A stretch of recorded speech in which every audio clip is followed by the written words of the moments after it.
Good morning, everybody. Welcome to our dear back students.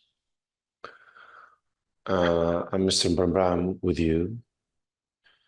It's another online course devoted this time to essay samples. We will be providing you with sample essays,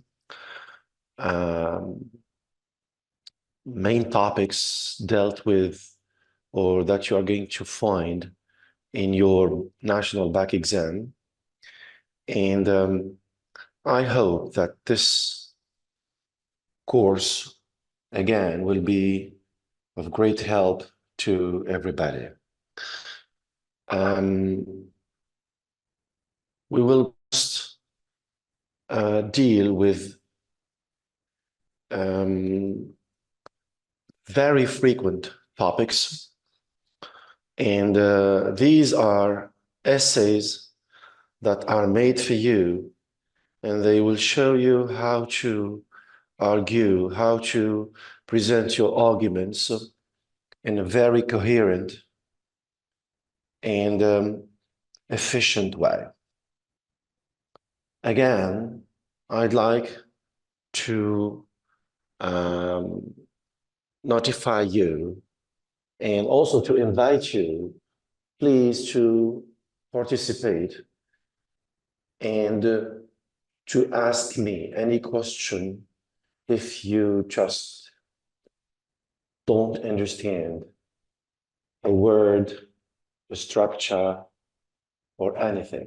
Okay, so please, you're most welcome to participate, to interfere at any time, and also to ask your questions. So let's start with the first essay that deals with virtual education. That's the first one. The virtual education is part of, this lesson is part of Unit 3. We are talking about virtual education,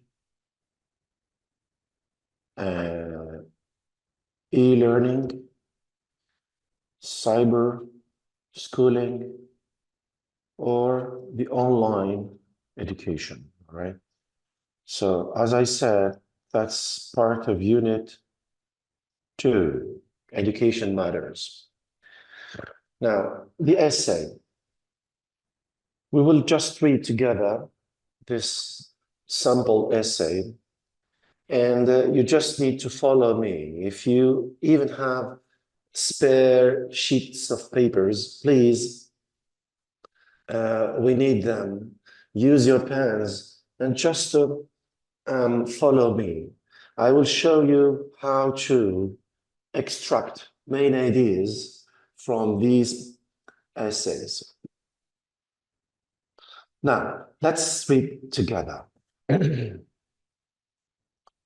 Far from being a mere ideal, now we call it also distance education, okay? So virtual schooling, e-learning, cyber education, online education, or also distance learning, okay? That's another appellation for virtual education. So has become, first line, distance education has become more of the norm versus the traditional brick and mortar school, the traditional schooling, okay? Determining which method is better may be difficult if you do not understand the pros and cons of each. We will be dealing with the pros and cons, the advantages, the pros, the advantages, the positives, the advantages of distance learning, and the cons, the disadvantages. Great. Both methods, fourth line, please, can offer students good quality work. experienced and qualified professors, and accredited degree programs and certificates. When we say accredited, these are acknowledged degrees, well-certified degrees, acknowledged degrees that you can use to work, to present it to any company, and that is accepted, okay? Let's say professionally accepted. So accredited degree programs and certificates. But more and more students are currently opting for online education. Now let's now tackle the positives of this online education. We will be starting here. No one can deny the convenience it provides, namely the ability to log in and out when you have time, the flexibility, that is to set your own pace to complete your assignments and to work on them anywhere. Great. Now, what we need to just highlight here is this first advantage of online schooling, which has to do with flexibility.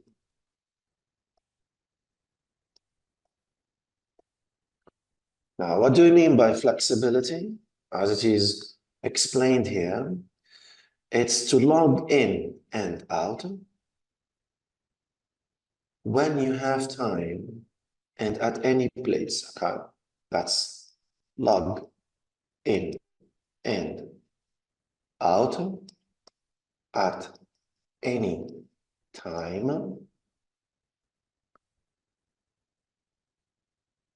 and in any place.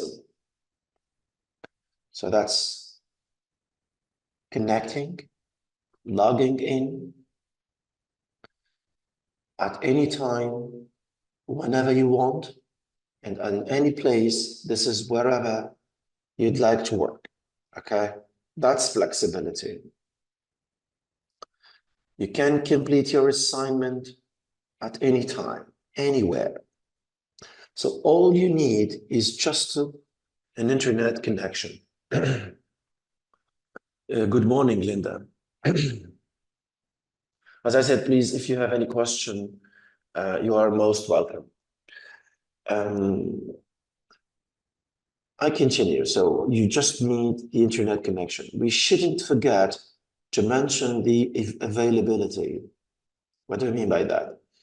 As every student is able to choose from many accredited schools. So there is a choice here.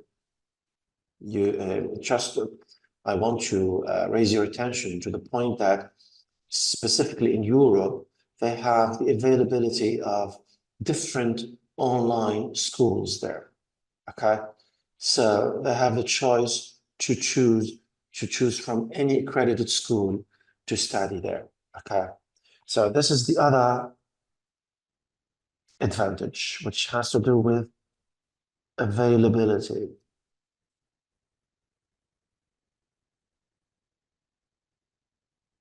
Okay, many available schools.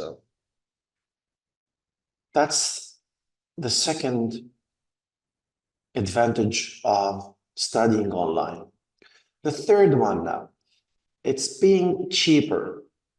So being cheaper is also another advantage since you don't have to commute or buy expensive food outdoors. The accessibility, what do you mean by that? It's able to work on assignments anywhere with internet connection. We just mentioned it, but coming back to the point, being cheaper.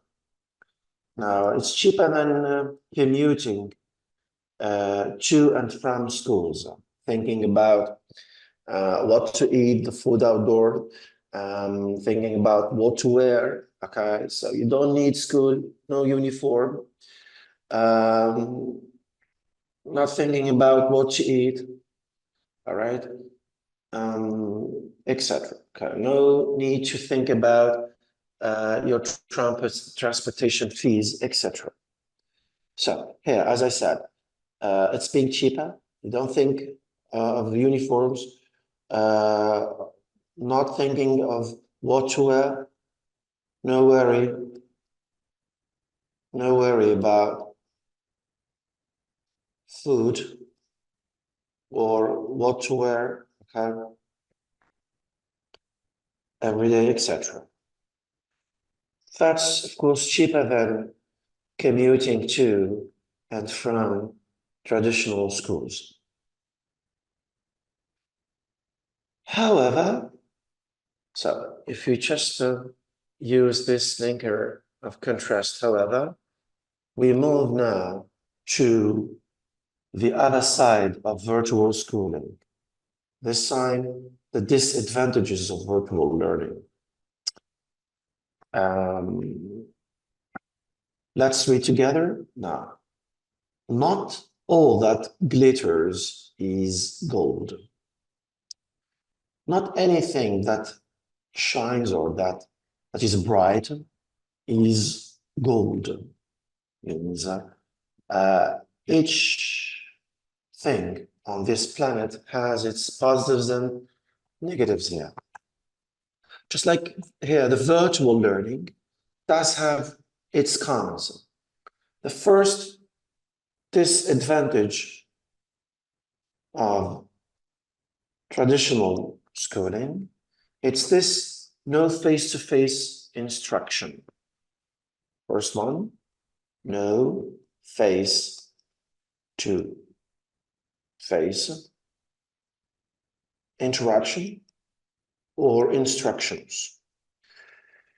You must know that face-to-face communication with your teachers is very, very important and crucial when it comes to understanding lessons. So here, there is this absence of this eye contact.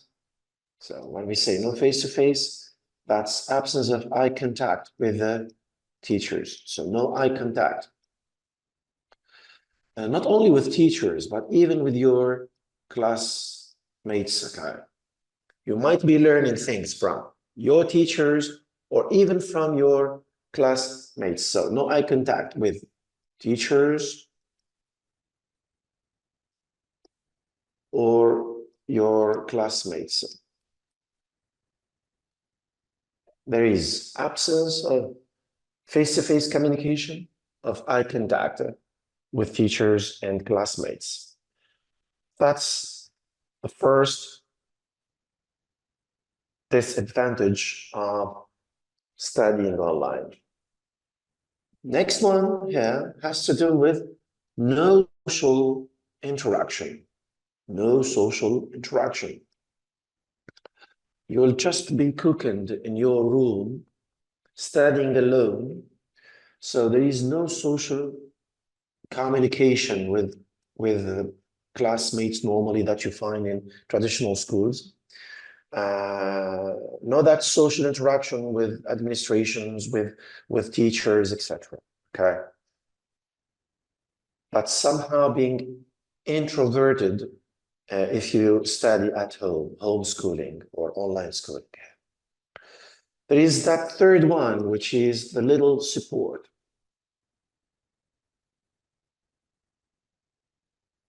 Maybe when you study in the traditional schools, everybody will help you if you, I don't know, if you just need help or, but here, studying at home, it's somehow feeling embarrassed when you want to ask help from others, okay? There is that no campus atmosphere. No campus atmosphere. You don't feel it, okay? You don't feel that you are in an educational establishment, okay? And that's the point here. That's very negative. Also, the potential health problems out of staying in front of the screen for so long. So that's the fourth disadvantage, and this one has to do with the health problems. Now, maybe back pain, for example, because of sitting too long, back pains, maybe headaches, maybe. Maybe you will be having eyesight problems because of the screen. Eyesight, this is one word, okay? So eyesight problems and so on. So here, these are some examples of of health problems that you might suffer from if you study online.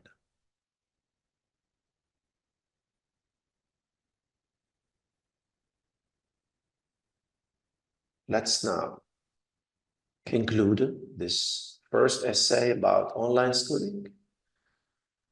Although traditional schools may be less convenient and flexible for students and may become costly, expensive here, because of travel, housing, food expenses. So they offer students the classroom experience, provide adequate face-to-face interaction, enforce time management, and offer a substantial amount of support. So as you noticed here, these disadvantages of traditional schools, of online schools, are the positives or are the advantages of traditional schools. So if you turn these into the other way, they will be the advantages of traditional schools. For example, no face-to-face interaction.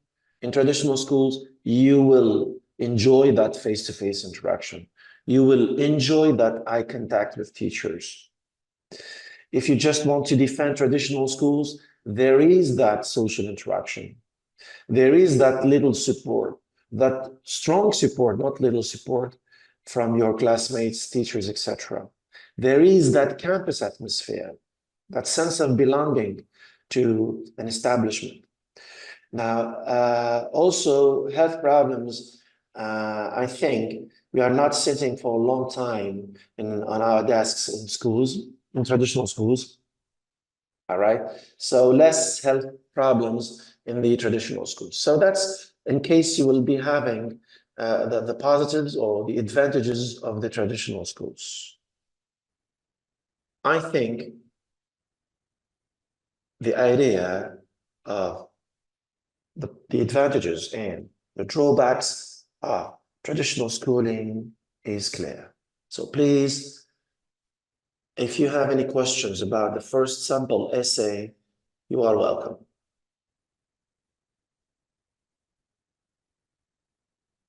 Is that okay? Shall we move?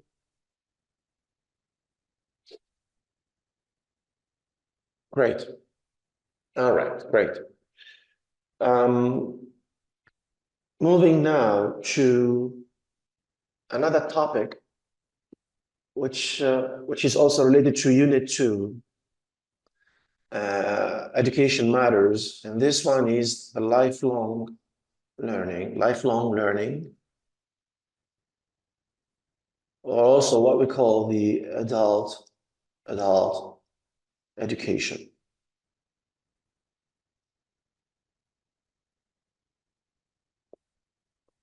Lifelong learning or the adult education. That's, as I said, part of Unit 2. This lesson you tackled in Unit 2, Education Matters. Let's again read together.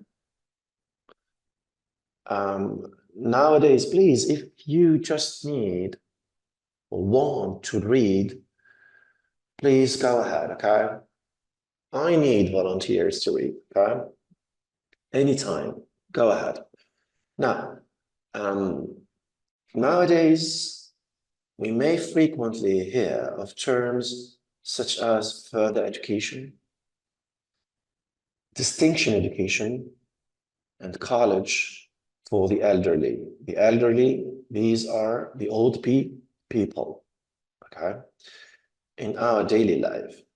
In fact, the number of people willing to keep on learning is rising. Now here, we are talking about the concept of what? Of continuing your education all along your life, and no matter your age is. So why do people, regardless of age, gender, and background, come to value constant learning? I like this one. So this is also called constant learning, lifelong learning, constant learning. These are expressions that will help you a lot in your writings. So lifelong learning, the first part of your essay here has to do with this: why do we need to pursue, to carry on with our studies, even if we finished our professional studies, our vocational studies, academic studies, okay? So why do we need to carry on studying? Lifelong learning is both a necessity in our modern society. So why do we need it? The first thing is that lifelong learning is a national necessity.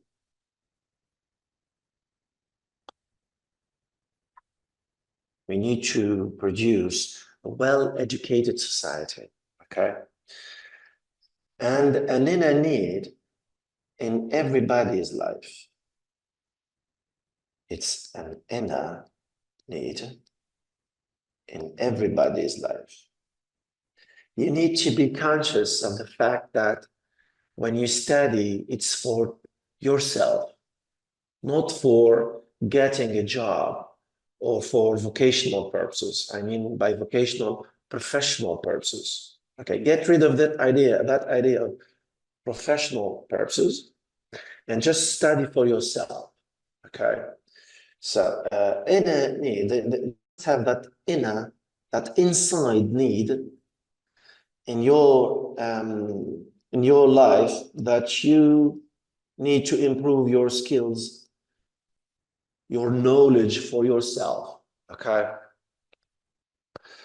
So first, with the rapid development of science and technology, one will fail to keep pace with social changes if he refuses to learn more.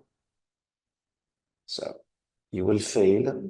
Another reason here for, if you just don't carry on with your studies, you will fail to keep pace with, to be updated, keeping pace with, to be updated with what?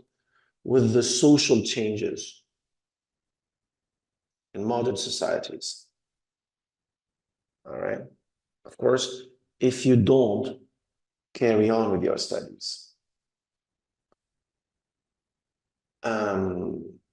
In the office, papers and pens are given way to word processors. In the classroom, blackboard and chalk are less used than multimedia equipment. Senior employee, okay, I'm just going to skip if I just find some ideas that we might skip, okay? Senior employees and elderly teachers cannot adapt to these changes and work effectively without learning further. Okay, that's the idea of keep being updated, failing to keep pace with social changes if you just refuse to learn more. If you just refuse to learn more. So online schooling makes you updated, makes you keep pace with any changes happening in the world. Second, many people devote more of their spare time to learning because they have started to realize the importance of knowledge. So another reason that makes you carry on with your studies is this, I think this is number 4, I think, yeah. So, sorry for that. Okay, so number 4 reason is this realization, to realize that education or knowledge is important. So the importance, realizing the importance of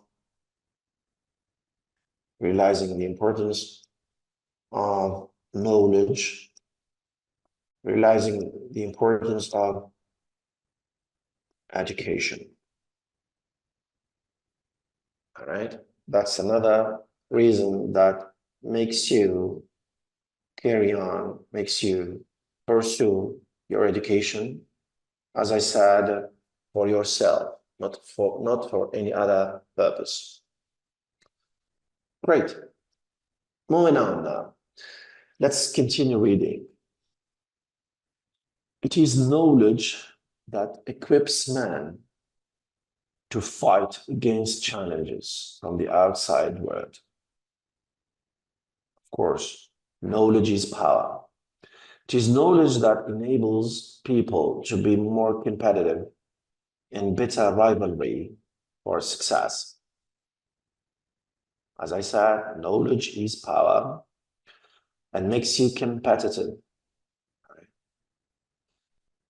in any domain, of course. Therefore, more and more people view education as a lifelong process and readily involve themselves in various forms of learning. It's a lifelong process. It starts from your birth till your death. So,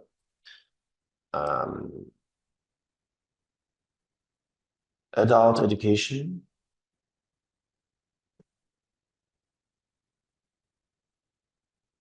is a process. It's a womb to tomb. It's a womb to tomb process.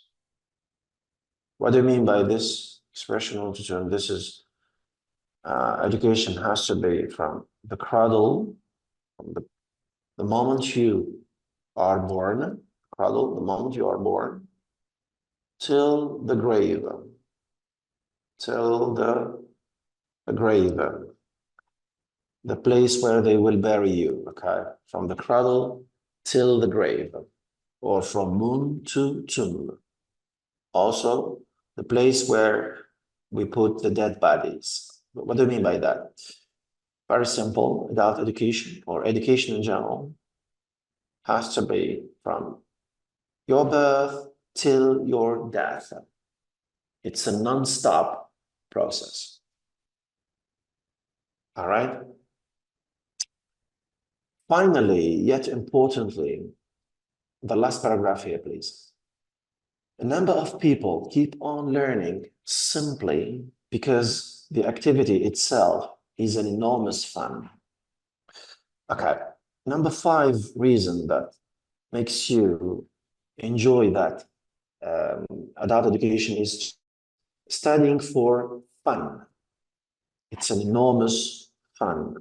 It's a big, enormous means big fun.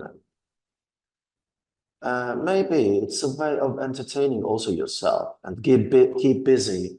If you are an old person, of course, keep busy doing something fruitful and helpful, okay? And not wasting your time doing nonsense or meaningless things, okay?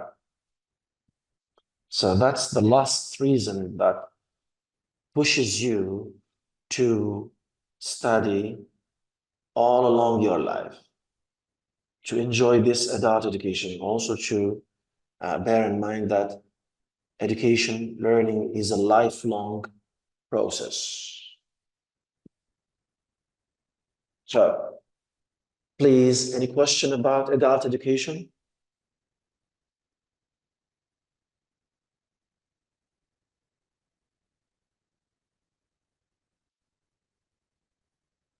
No questions? Everything is clear. All right. Thank you, madam. Okay. Now, as I said previously, please use your spare sheets of paper just as I did. They will just help you a lot when revising topics here or using those essays here to simplify them further. All right, you might use points as I did or spidergrams, right? Just like this one spidergram, for example. You put the main idea, for example, the next essay, brain drain.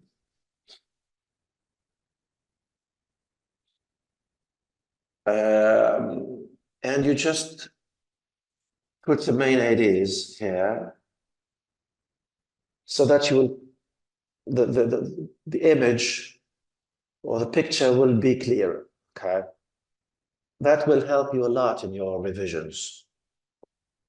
So moving now to that topic of brain drain, we dealt it previously in the first meeting with you, but here, this is, as I said, a simple essay.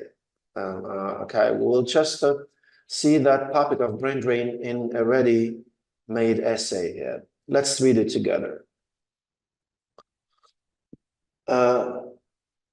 First of all, as I said in my first meeting with you, we can start any topic related to brain drain with the definition of brain drain. So that's the migration of scientists, doctors, engineers, and other technically qualified persons to an advanced or developed country. This is the definition here from the migration till country. As I repeated, you need to learn these definitions by heart, please. The migration of scientists, doctors, engineers, and other technically qualified persons to an advanced or developed country. Remember the difference between developed, these are rich countries, and make difference between developed and developing. These are the poor countries. So we are moving to the developed countries to the rich countries from developing nations. Now, this brain drain is a serious, very serious problem for whom? For developing countries, as I said, the poor countries. Every year, hundreds of our best brains make huge efforts to leave. Even though more and more employment opportunities are being created within the country. So that's the flow of immigrants from poor nations because of many reasons. We will be dealing with them later. Okay, so I forgot to tell you that this third topic, the brain drain here, is part of Unit 3. It's at the end of Unit 3, Creative, Inventive Minds. Now, let's carry on reading. The steady outflow of our nation's talent has always been a matter of concern. Now, we are all concerned with the outflow of our professionals, of our talented professionals, namely doctors, engineers, specifically here, the doctors and engineers. And also we do have scientists also. Let's now tackle the reasons. I come back to my spidergram here. Okay, I will just summarize ideas using another way for just clarifying it better. Reasons for brain drain. One of the main reasons is the widespread of unemployment in our country. So the first reason is this unemployment. You might be asking me about this word. This is also joblessness, right? Joblessness or unemployment. You know that in our country, we are suffering from higher percentages of joblessness among well-educated teenagers. And that's a very big problem in our country. So, this is among the highly qualified graduates. This widespread of unemployment, it's among these highly qualified graduates. There are many scientists, doctors, engineers in our country who remain jobless. The second major reason of this one-way traffic of talent is the lack of research facilities, lack of research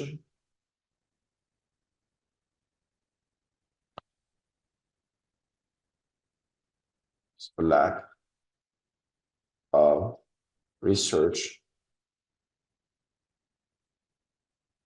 facilities. That has to do with specifically the scientists. We are not encouraging scientists with research laboratories.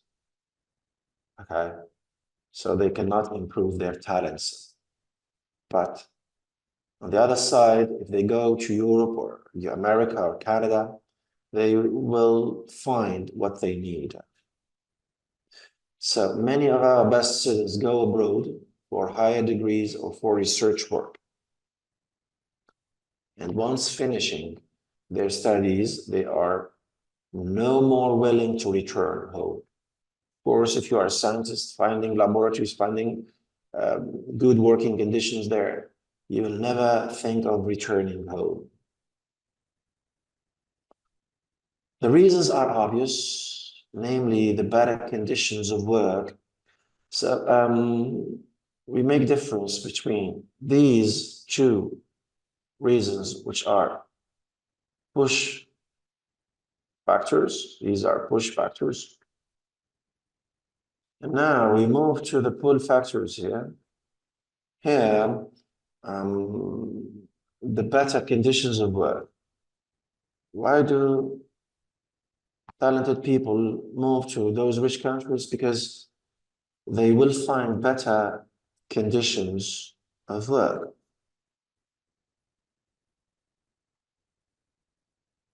Or better working conditions. That's a pull factor. That's attracting them to come to USA, Canada, Europe, I don't know, okay? So that's another reason that might attract them to go and live abroad.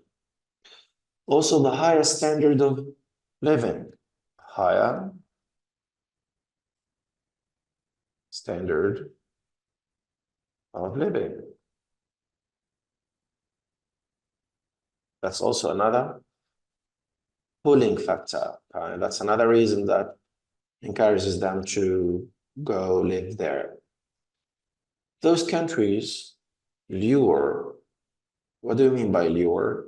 This is, as I said, attracting them, luring somebody, that's attracting. So those countries attract them, lure them so much that they decide to stay on there. In India, for example, the unemployment situation is alarming. Thousands of skilled persons are without jobs. Very few may get some suitable employment. Few others may get themselves self-employed, but many remain in utter frustration and start seeking any job, even a clerical one, which is also hard to find. Okay, this is an example. No need to concentrate on it. Okay? We just need to skip now. There is no denying that it is a great national loss.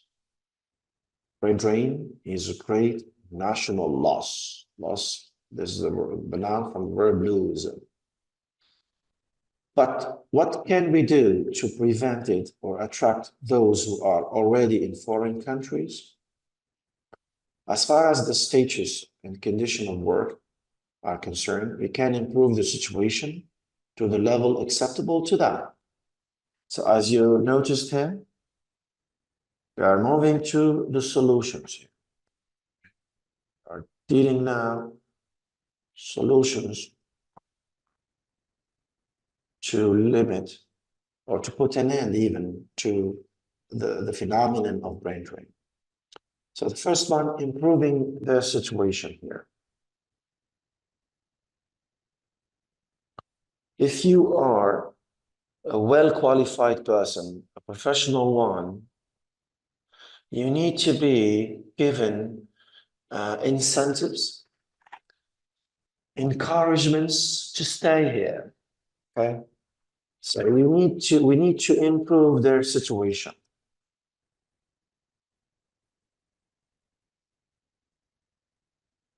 In their home countries, providing, as I said, them provide professionals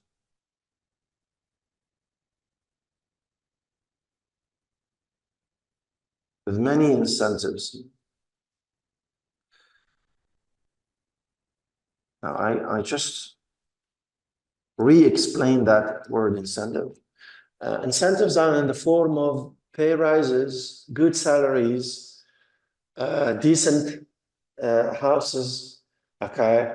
So these will convince them to stay and not to leave their countries. Incentives, or as I said, encouragements.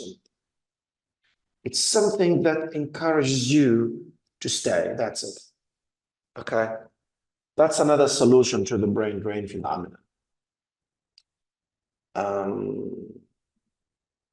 Neglect should not be allowed to hinder the progress of our ambitious, young and talented people. We do not, or we must not, neglect their contributions. Never neglect, never ever neglect their contributions, okay? Never neglect their contributions. Never turn deaf ears to what they did to their countries. We need to be grateful. We need to be grateful to their contributions. Bear in mind that these are scientists, these are engineers. This is the elite of the country. Okay, that's it. So that's another solution. Moving to the next solution, proper research facilities should be provided. So another solution, this is providing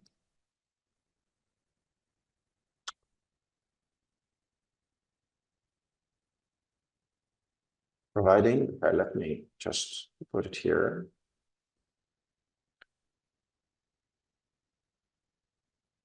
Provide research facilities.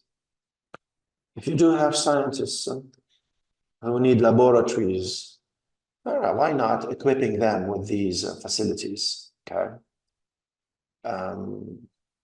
Provided well-equipped modern laboratories should be set up. We need to set up those well-equipped modern laboratories where they can devote themselves wholeheartedly to further study and research. That's a proving of the fact that they are researchers, they are scientists, and they want to bring to the humanities something of great help, okay? So why not encouraging them? Now, All in all is an expression to say, in conclusion, or to sum up, governments in developing countries should consider this issue seriously and take all measures which are very likely to help to a great extent prevent the drain, the loss of talents, the drain or the loss of talents. So that's, of course, the responsibility specifically of governments in those poor countries, developing countries. I think it's clear. The topic of brain drain, of course. Please, any question?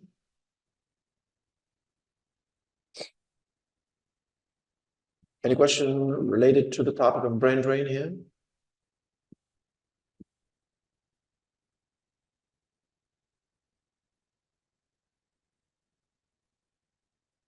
All right. Shall we move? All right. Now we're moving to cigarettes kill.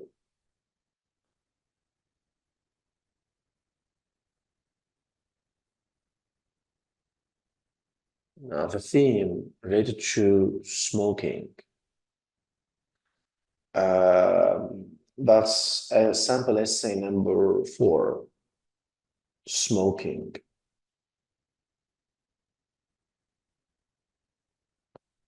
Great. Now, you need to know that this topic is part of Unit 4, Life Issues. Let's read about smoking. Do you smoke cigarettes? Do you think you look attractive when you smoke cigarettes? What's going to happen if you keep smoking? You will be addicted to it, and it will destroy your body, make your face look monstrous. Smoking is very likely to lead to premature death.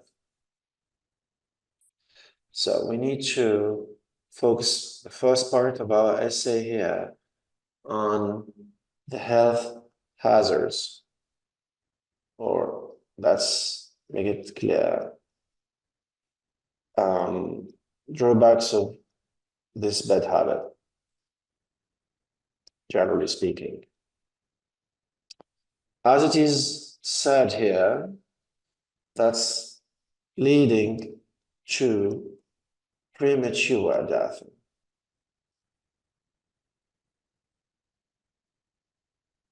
Dying premature means dying too soon, okay?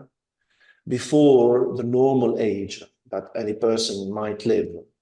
That's premature, happening too soon. So smoking leads to premature death. That's the first drawback. Another drawback, you will develop several illnesses. Develop many or several illnesses, diseases. Taking the example, namely, for example, the lung cancer, the respiratory diseases or illnesses, maladies, such as the asthma, which is a respiratory disease.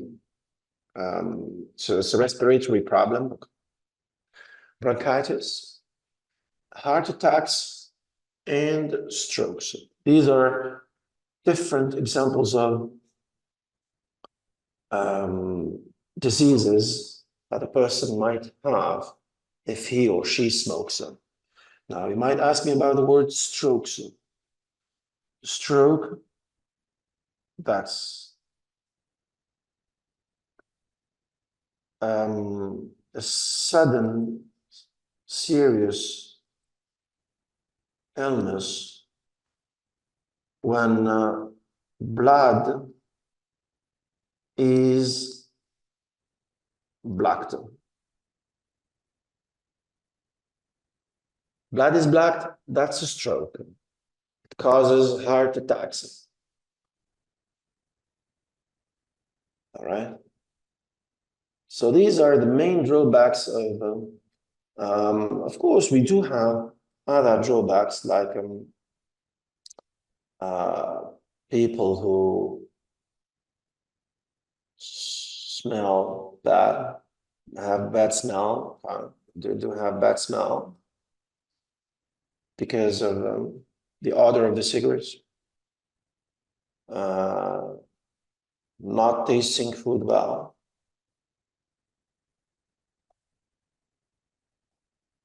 You are a heavy smoker, you cannot taste food well. Probably you will miss your appetite. Okay. There are other drawbacks, even related to the view of the society. I mean, maybe you will find yourselves embarrassed smoking in the presence of a group of people. Okay, so that's embarrassing because it's annoying others. Okay, so these are probably the major drawbacks of smoking. The nicotine, okay, let's carry on reading. The nicotine present in the cigarette causes, as we said previously, heart diseases by decreasing oxygen to the heart, increasing blood pressure, heart rate, and blood clotting. Okay, we all summarize this point by saying that's developing many illnesses. Okay, and you can give 2, 3 examples. That's it. You can just mention the stroke, the heart attacks, the asthma. That's it. Okay. Do you want to look disfigured? I bet no. Smoking makes you look old. All right, that's another drawback here. So makes a person, make you look an old person. Always paler, yellow faces, paler, looking paler. All right. By getting wrinkles on your face at an early age, yeah. You will be suffering from face changes.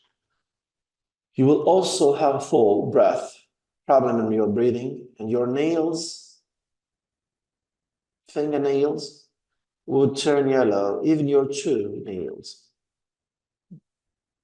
That's the bottom part of your feet. They will just look yellow. Now, these are details, no need to stop at them. Do you want to have any of these ill issues? Of course, nobody will or wants to have these illnesses. What is really upsetting is secondhand smoking. Okay, passive smokers. Researchers have showed that people who do not smoke, those passive smokers, at all can suffer serious and life-threatening health problems. So you are not only endangering your life, but also you are endangering the life of those who are with you, living with you. Okay? You are smoking in front of them. If they stay with smokers for a long period of time, scientists have proved that breathing passive smoke can be more dangerous than actually smoking a cigarette. That's the same point we are explaining here. Do you want to hurt your family and friends? Why don't you give it up? Why don't you stop? Why don't you quit smoking? It's not a torture.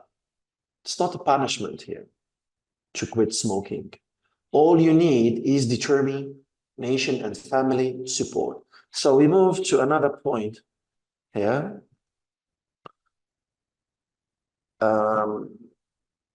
Here, solutions, or let's say how to quit them.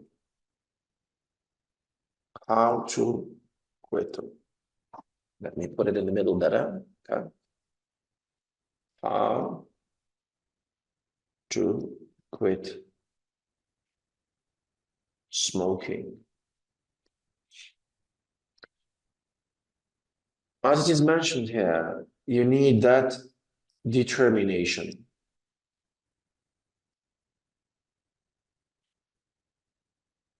That strong will, all right? That determination, that strong will to quit. You need your family support. Normally, your families must help you with that task, quitting smoking. You need to eat healthy food.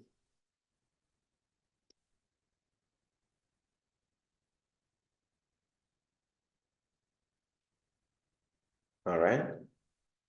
You need to keep yourself busy doing other activities like practicing sports, using the chewing gum. Okay.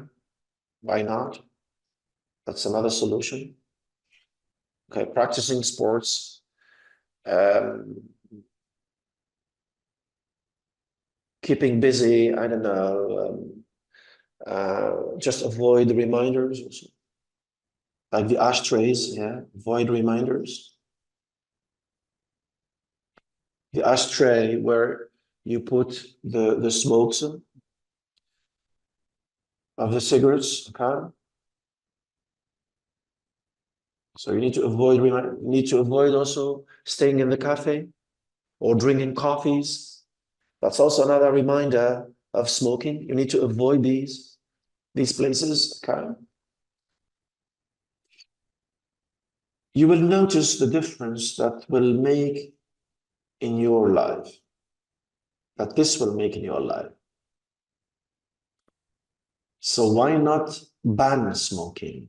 Why not prohibiting smoking?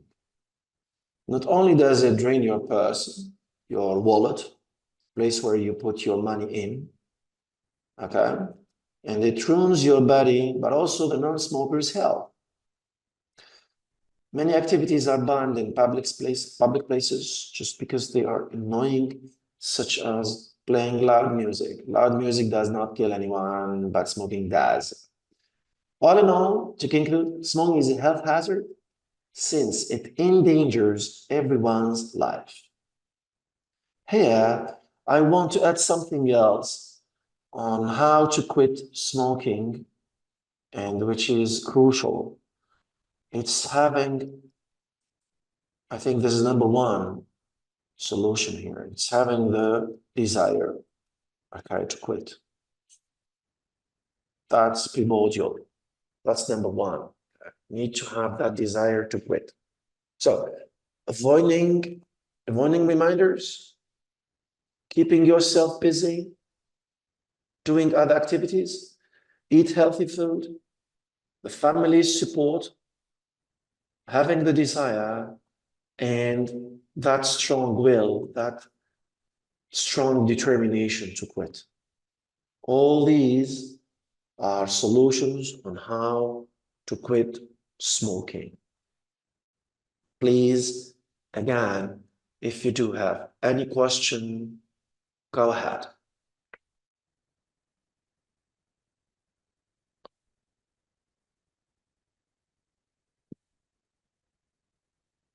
Any questions, please?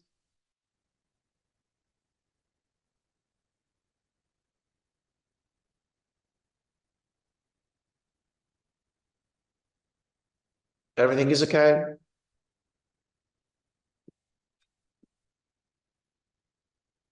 All right. Okay. Most welcome, Linda. Now, moving to another topic that has to do with the pollution prevention and the eco-driving. This essay just combined the two topics together, the topic of pollution and the topic of eco-driving. Most welcome, Linda. Let's read about the two topics here in one essay, eco-driving and pollution. These are ecological topics related to unit for, so eco-driving and pollution prevention.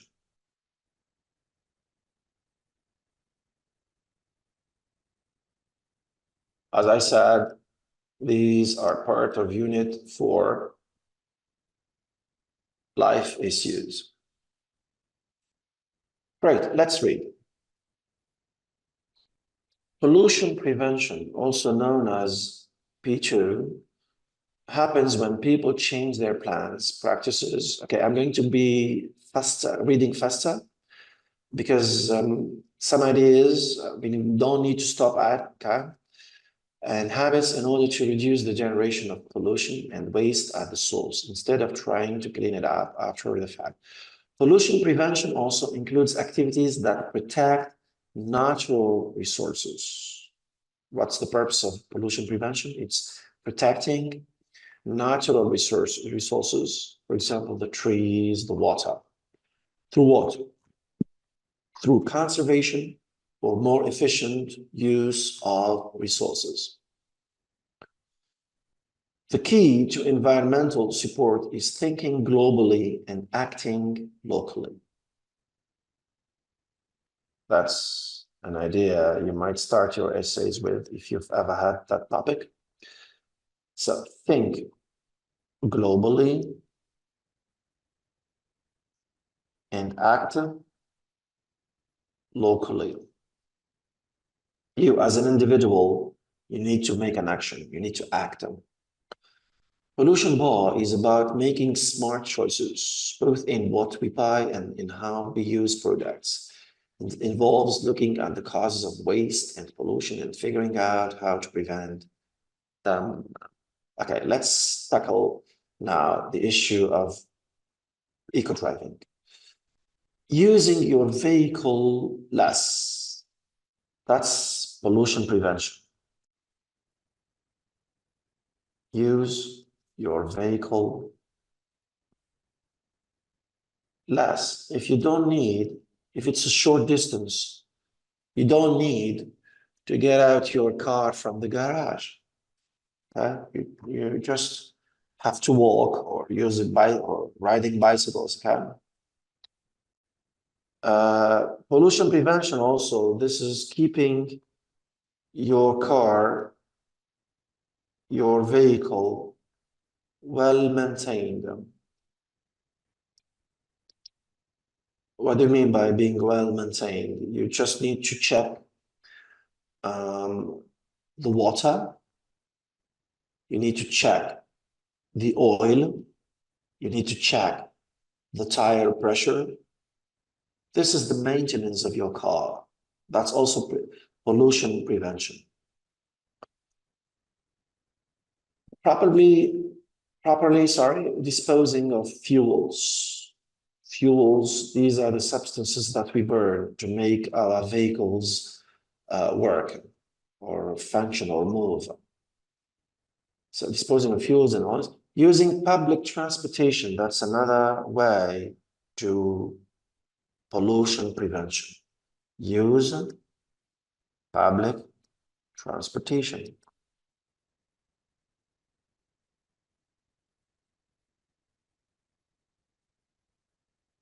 All have a positive impact on the environment and our health. Did you realize your vehicle has the potential not only to affect local air quality, but also to impact water quality? By promptly repairing leaks and keeping your car well tuned, this is again maintenance of your car, the same point, you are practicing pollution prevention. By driving smoothly,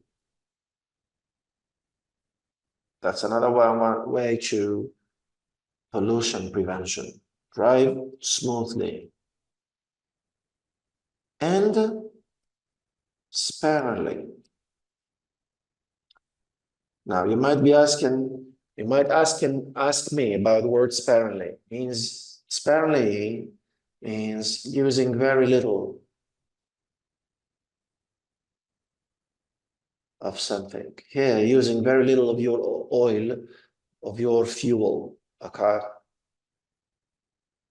And that will automatically reduce CO2 emissions into the air. These are eco-driving tips. To remind you, what's eco-driving? This is driving cars, lorries, I don't know, any vehicle with the spirit of what? With the spirit of doing one's best to not to pollute our environment, to less pollute our environment, using modern techniques of driving, and of course, bearing in mind that you need to be green in your head. That's eco-driving. Great. So these are points here. As we said, we might use to what? To pollution prevention. If we carry on, another point here, that's saving energy, which is not a very complicated issue. Okay, that's another way to pollution prevention. This is saving energy. Very simple. For example, never leave, as it is mentioned here in your essay, never leave the lights on if you don't need them. Okay, use energy saving bulbs.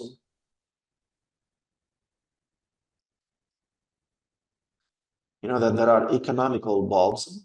They are more expensive, okay, but they are energy saving, okay. They are energy saving, they are economical.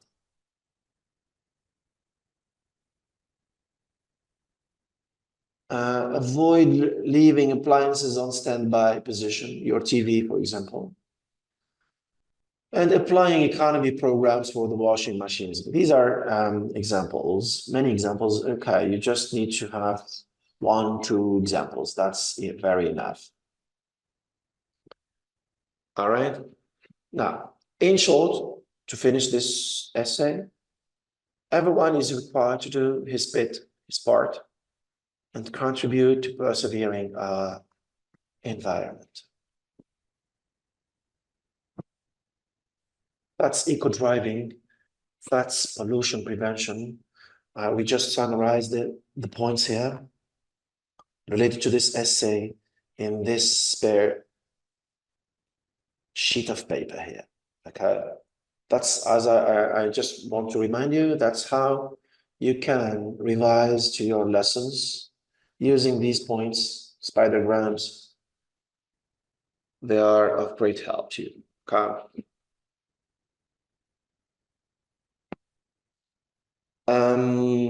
Same question. Any further explanation? Any question, please go ahead.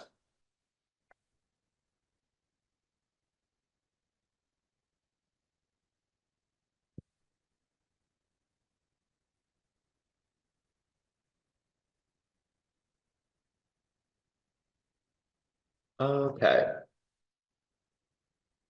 So if there are no questions, everything is clear. Great. Another topic. This one has to do with technology.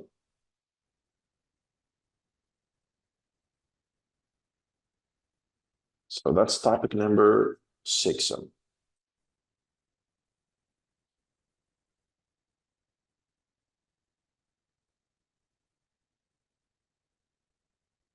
And this is unit 3, creative, inventive minds.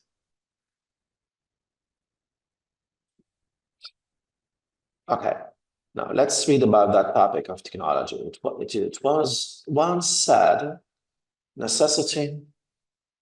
Again, we will be putting key expressions, key notes here to summarize the whole essay. Necessity is the mother of These sayings, we need to use them in our essays, okay? We as teachers, we just appreciate these expressions. It is true for mankind has always been in quest to discover the mysteries of nature.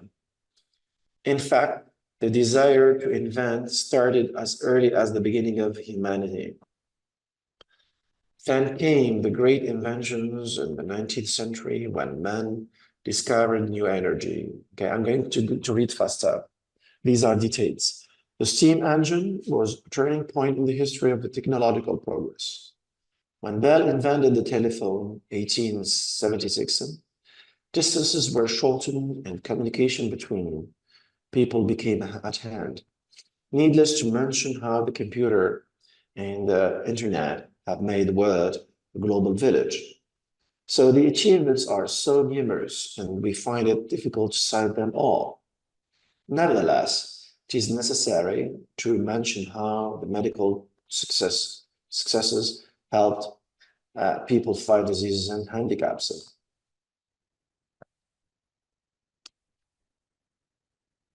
First positive point concerning technology is that we used it or we are using it, uh, specifically the medical technology,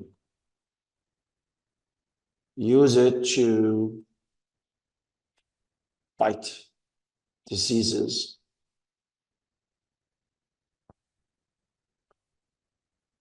and handicaps.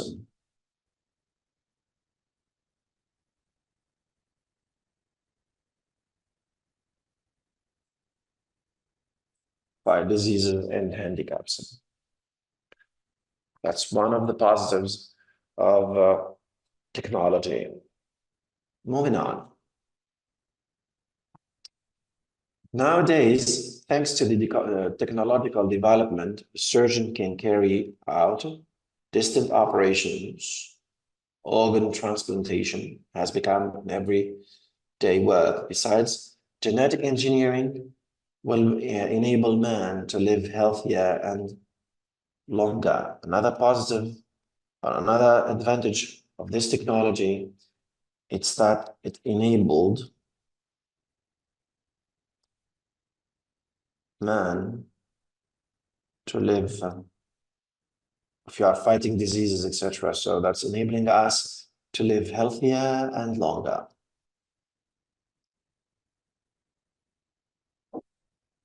And, sorry, and longer. Again, the universe was always a mystery for man, and discovering it was a challenge. Now, another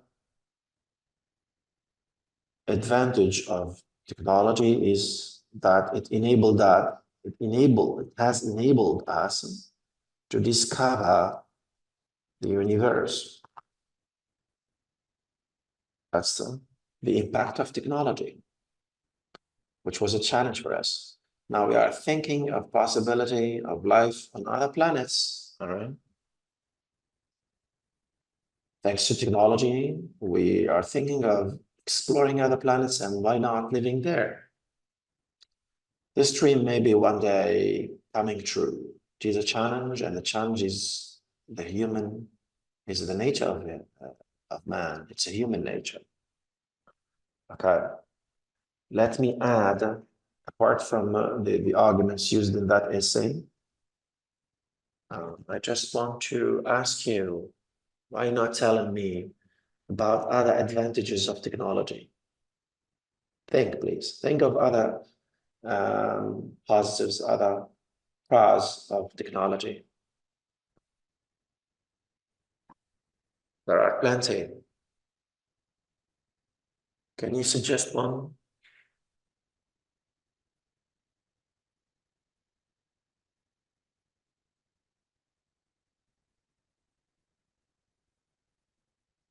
Good impacts of technology? Think.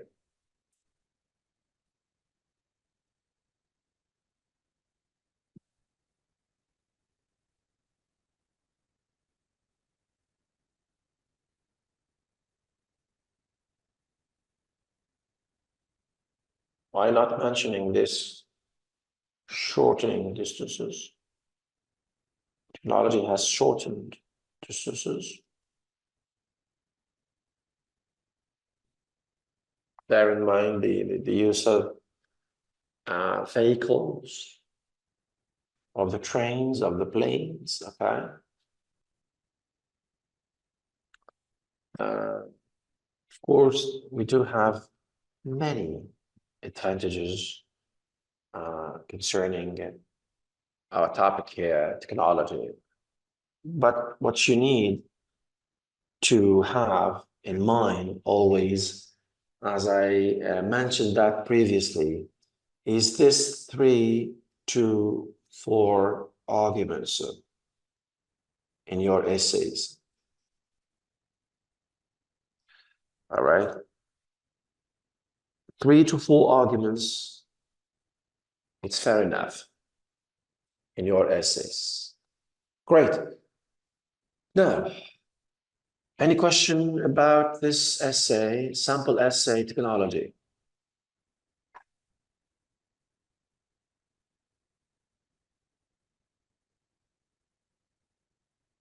All right, let's move to another topic.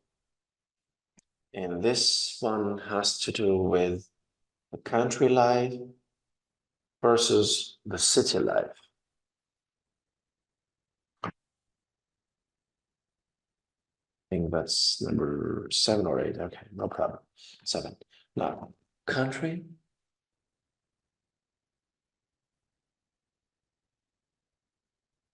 versus city life.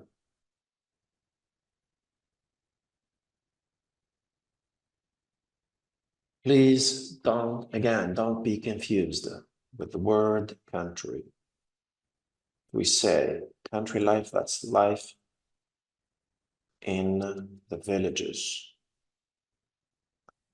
That's life in the countryside.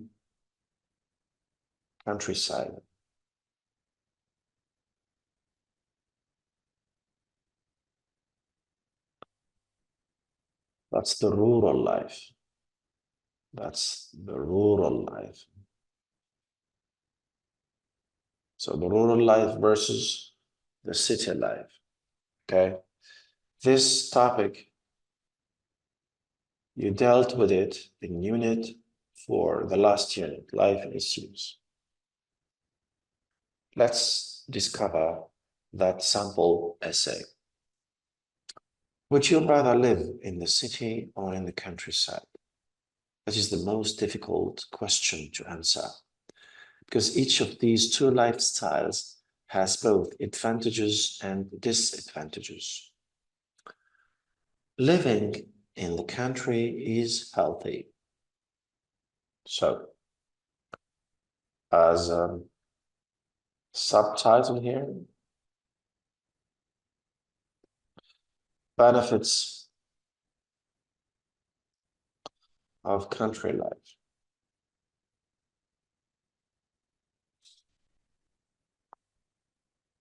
So it's healthier than what, of course, than the city life. It's enjoying calmness, it's quiet.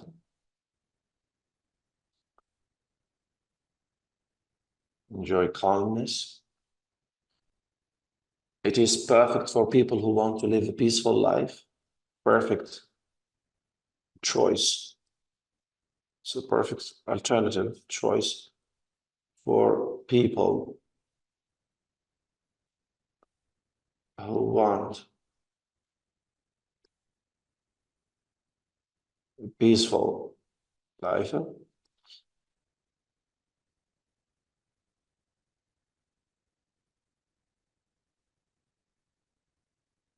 But extremely boring for active people who cannot allow themselves a moment's break. Of course, that's boring for those active people. Is the best choice. First of all, we have to consider the convenience of living in a big city. Here, it's tackling the advantages of living or in a big city, or the advantages of living of the city life, okay? Which is another subtitle now. Now, coming back to the previous one.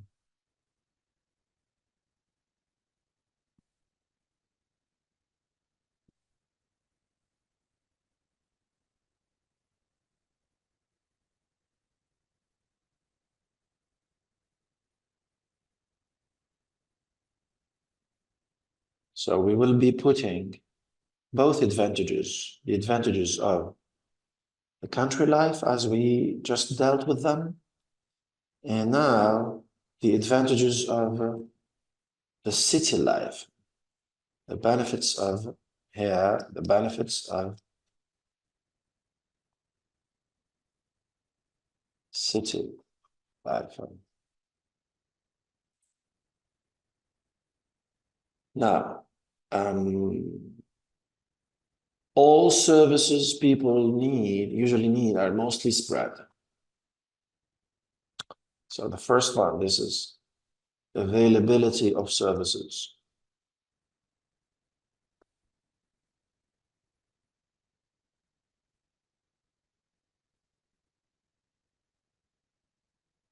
All right. Post offices,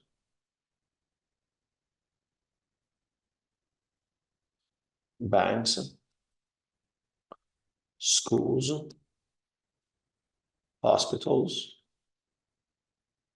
So these are available, these services are available in the city, more available in the city. Okay? Previously, it is said that life in the country side is boring. But here, life in the city, it's more entertaining. You will be having means of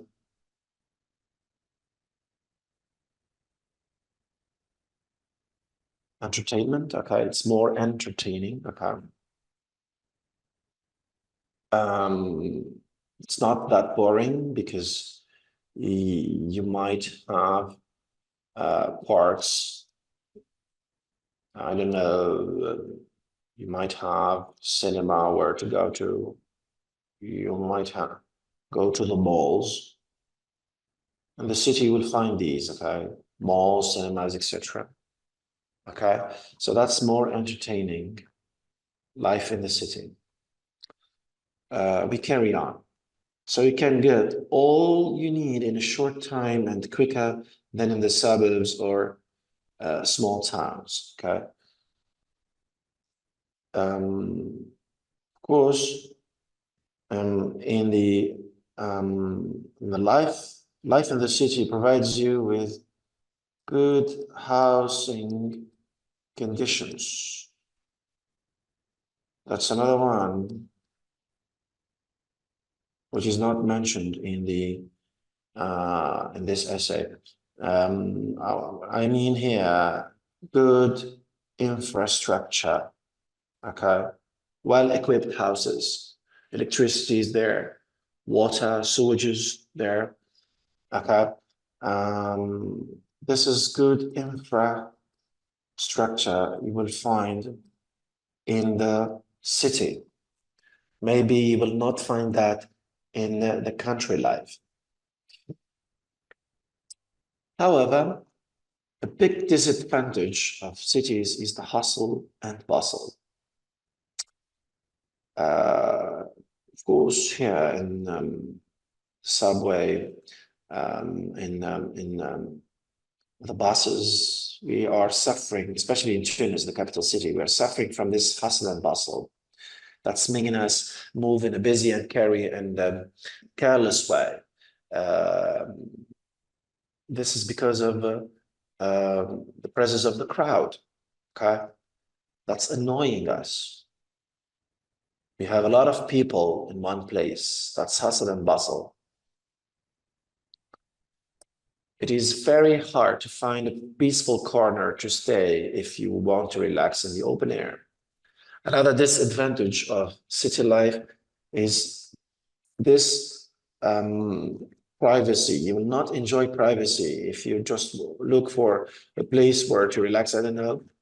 You might not find it very simple because of this hustle and bustle, because of the noise pollution, namely. Okay. So that's another drawback of the city life. The big disadvantage of the city life becomes the most important advantage of living in the country, which is far away from the city stress. Now, coming back to our benefits of country life, as we said previously, it's healthier. You will enjoy your kindness. It's a perfect choice for people who want a peaceful life, who want to be far from the city stress.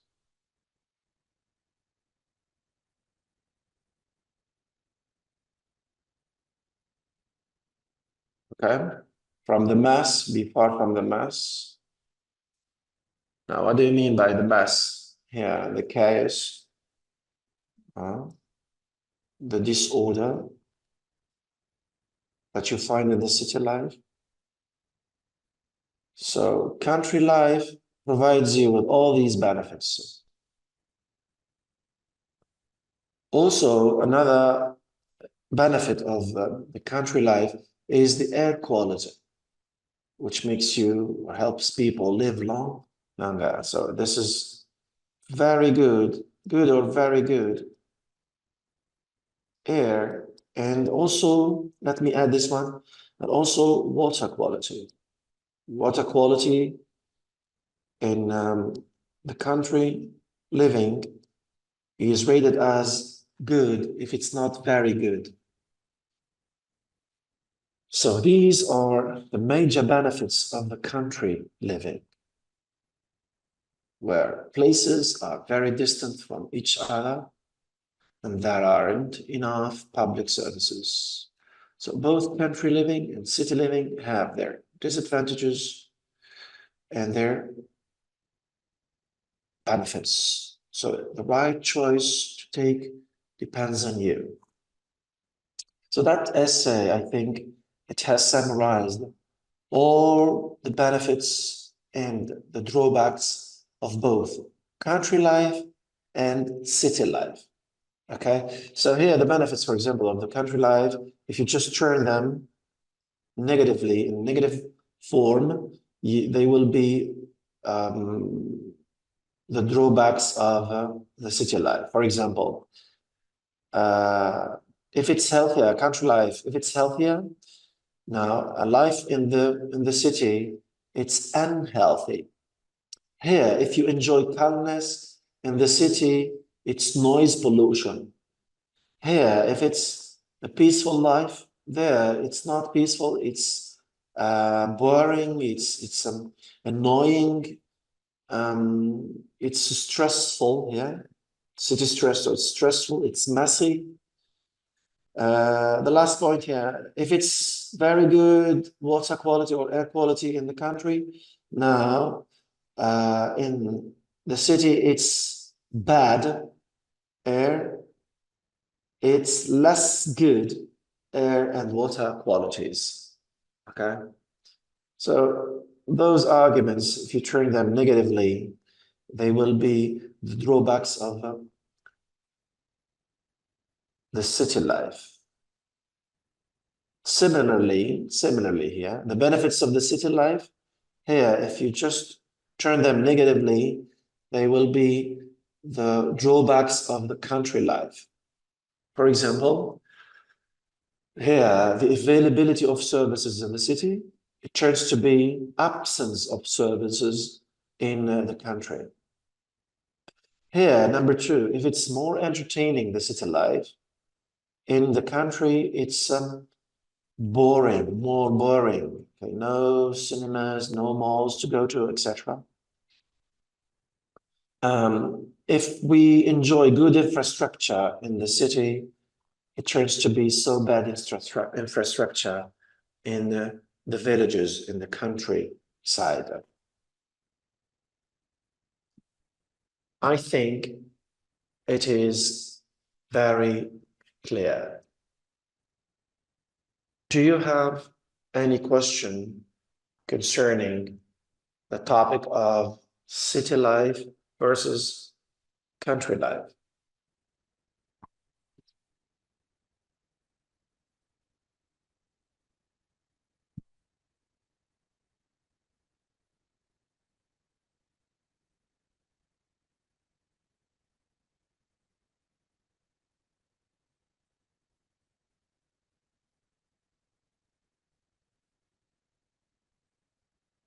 Any question, please? All right. Now, again, let's move to another topic. And this time it has to do with the advantages and disadvantages of being your own boss.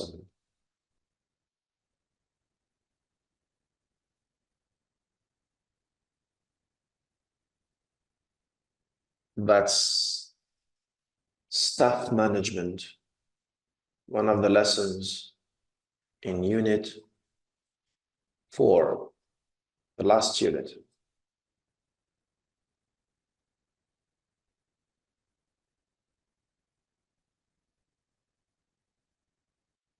Great. So it's 8 or 9, okay, no problem here. Staff.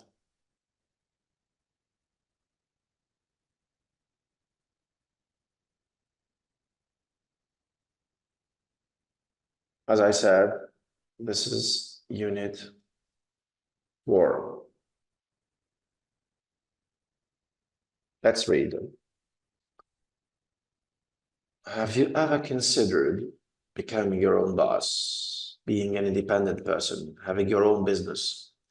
In recent years, the number of people choosing to start their own business has risen significantly.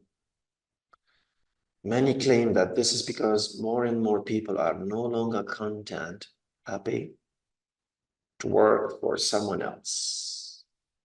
Now, let's check what are the advantages of being your own boss and working for yourself. One of the main advantages of being self-employed, being your own boss, self-employed, is the fact that you are completely self-reliant and can make decisions on your own. First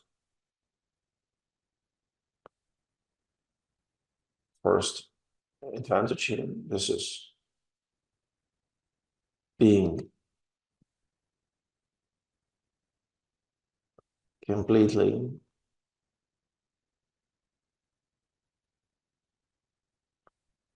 self-reliant. I mean, you just rely on yourself. Self-responsible, self-reliant. That's making your decisions on your own. Making decisions on your own. You are a decision maker.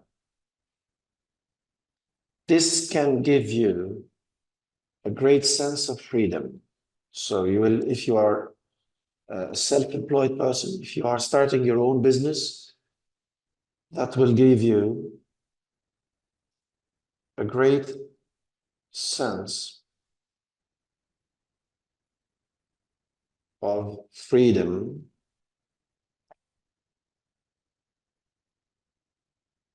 a great sense of independence. You are dependent to nobody. Okay? You feel that freedom, that independence, and that allows you to do exactly what you want without interference from anyone else. All right. So that's the freedom and the independence you will enjoy when you start your own business. Another advantage now, what is more? Your working day can be planned for your convenience. So, planning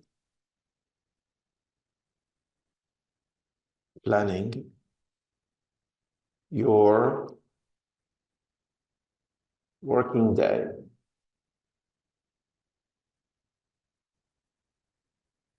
You are not obliged to come 8 o'clock in the morning or come back home midday and come back the afternoon, okay? So here you will just be free to come whenever you want, okay? Planning your working day at your convenience or for your own convenience, okay? That's again, freedom and independence. So allowing you to work when you want rather than when you have to. That's freedom.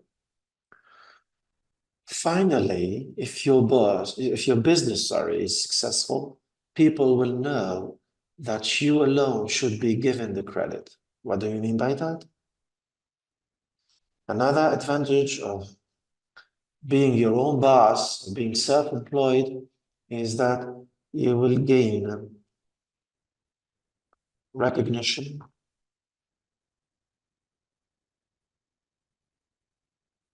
plus praise. People will praise you. In case of what? In case of succeeding your own business. Okay. So you will gain that recognition. I mean, people will respect you more. And they will say that you are a successful man, that you are a success story.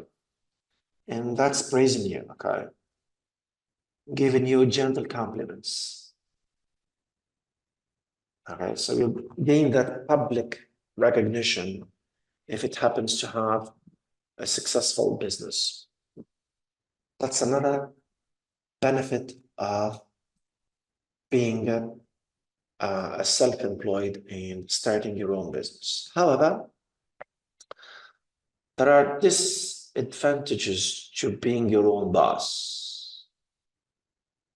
So what we were dealing with, these are the advantages, the positives of being self-employed. But now let's move to the other way, yeah. The disadvantages of being self-employed.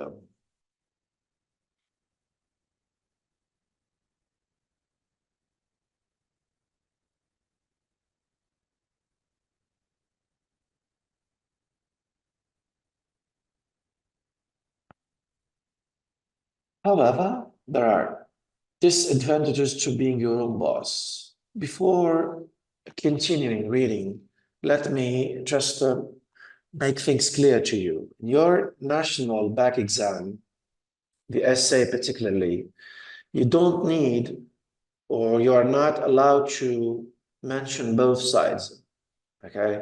You need to favor one side, the positive or the negative side, okay? No need to mention both. Very simple because it's not allowed for the simple reason that you don't have the enough space, okay? And for those who joined us now, you just need 3 to 4 maximum, 4 arguments for any given topic, okay? 3 to 4 arguments. That's fair enough, okay? So we are just dealing with both sides, just in case you are having that positive or that negative in your essay. So you will be equipped now with the arguments. Now, let's check what's negative about being your own boss.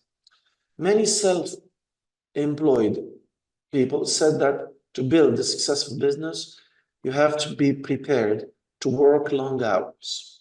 Number one, that's getting ready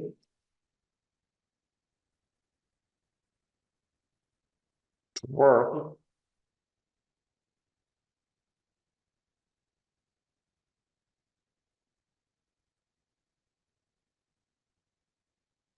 long hours.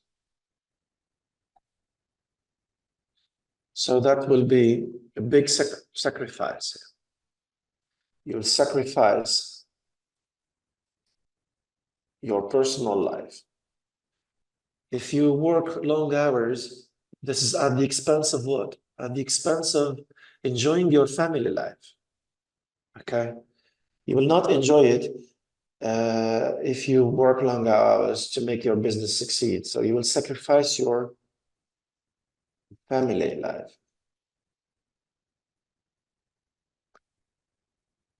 Okay, A as BC Forbes once said, if you don't drive your business, you will be driven out of your business. Okay, of course, that's logical. If you don't manage your business, nobody will do that for you.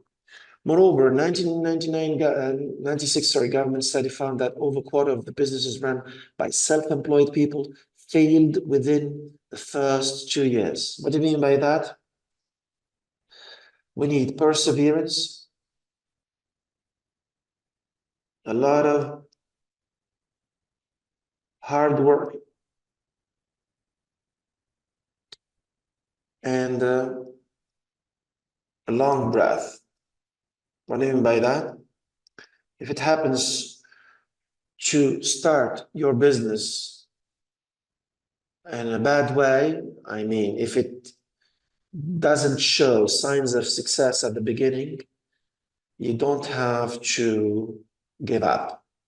You need to work harder and harder so that you will succeed your business. That's risky, okay? That's risky, but all those successful businessmen, they are now rich. It's because they took risks. So you need to take risks.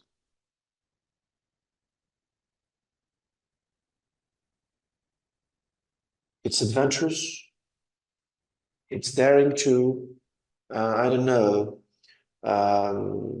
to take hard risks, but you need that in order to make your business succeed. All things considered, it seems to me that self-employment can be a very gratifying experience. It's a rewarding experience, although not one without difficulties, sure. But when success is achieved, when you become successful, the greatest reward, the prize of all, is the knowledge that you have done it on your own. People would say that you are a self-made person. You did it alone, and that's a big credit you might be attributed.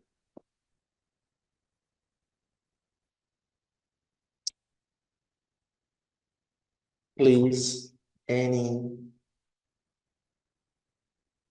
question again concerning the topic of stuff and being your own business, minding your own business, doing your own business, launching your own business? Any questions, please?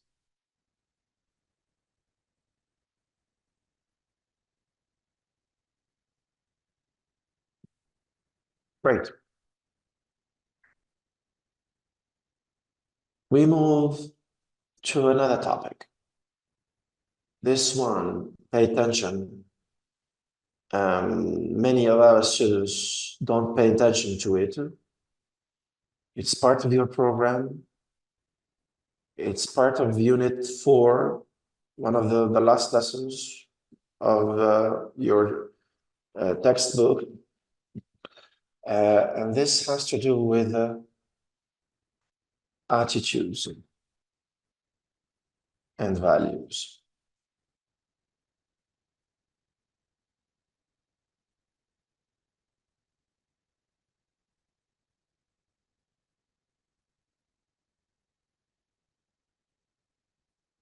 Pay attention to that topic, okay? You need to know something about it, okay? Attitude, what's an attitude first? The attitude, this is a way of behaving.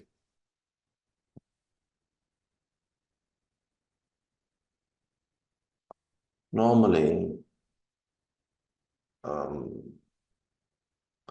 following, or let's say, in a way of behaving in an ethical way, okay? Following the ethics, following our moral values, respecting our moral values. Let's use that word, respecting our morality, our moral values. Great. Pay attention, as I said. We need to know something about that topic, attitudes and values. Let's read them. In our modern world, the spread of unethical behavior, so opposite to ethical, this is unethical. That's the behavior that is not equipped with the moral values. It's a pressing concern that demands our attention. To counteract this trend and foster a more caring and ethical society, we must actively promote values. We must promote values, must encourage values, and prioritize empathy. We must make empathy, integrity, and compassion as a priority. Okay, we need to prioritize the sense of empathy, empathizing, sympathizing with each other, thinking about each other as a whole, not as individuals. So that will foster the integrity of the society. We need to be compassionate. We need to sympathize. That's the word. Sympathize with each other. Compassion or sympathy. Okay. So that we will be a united community, a united society. So here are key ways we can collectively work towards building a better future. First key way, it's education for ethical awareness. First of all, education plays a pivotal role shaping individuals and communities. If you would like to be an ethical person, you need education. All right? That's shaping people's attitudes. Education shapes people's attitudes and values. Of course, education doesn't only come from schools. It starts within your houses, with your families, okay? That's number one. By integrating ethical education into schools' curricula at all levels, we can cultivate a sense of moral responsibility and awareness from an early age. So, from an early age, you will cultivate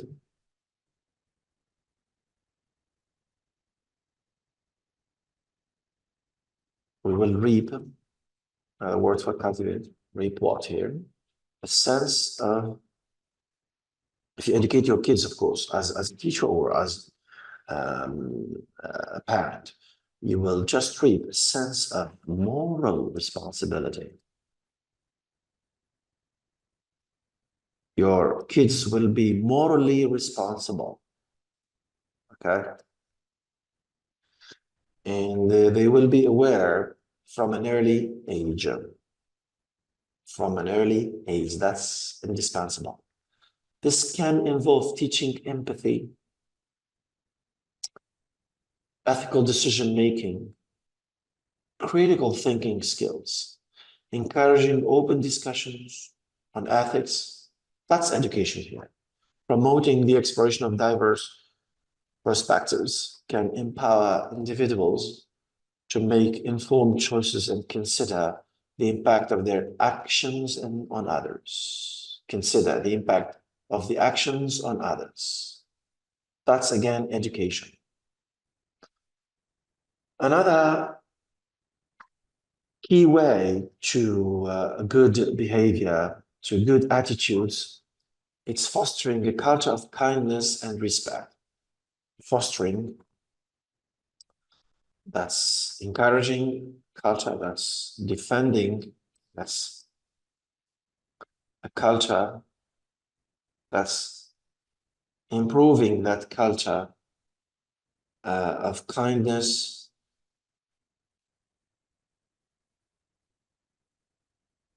and respect. Great.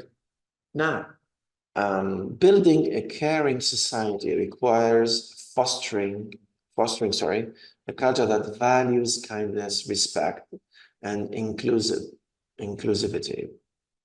We just belong to one group. That's inclusivity, okay? This can be achieved through promoting acts of kindness. For example, volunteering in charity organizations. That's promoting kindness. That's encouraging empathy, thinking about the others, okay? And that's celebrating also diversity. We need to be tolerant, to respect diversity. We need to understand that we are all different, it's okay, but we are all humans. That's a good attitude.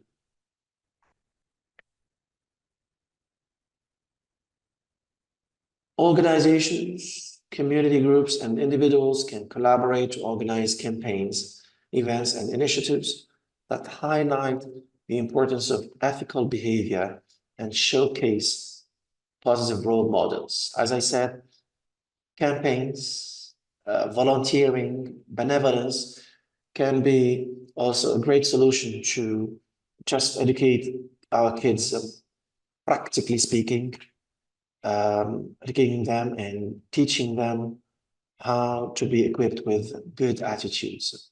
By creating spaces that emphasize empathy, understanding, and respect for others, we can build a foundation for society.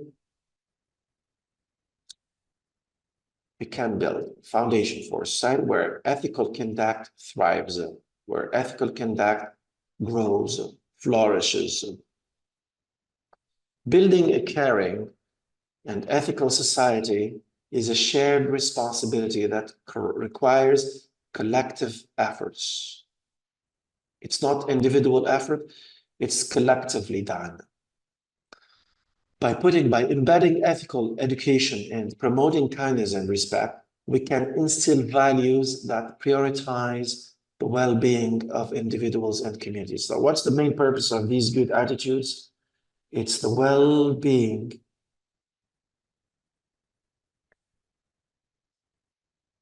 of we as individuals,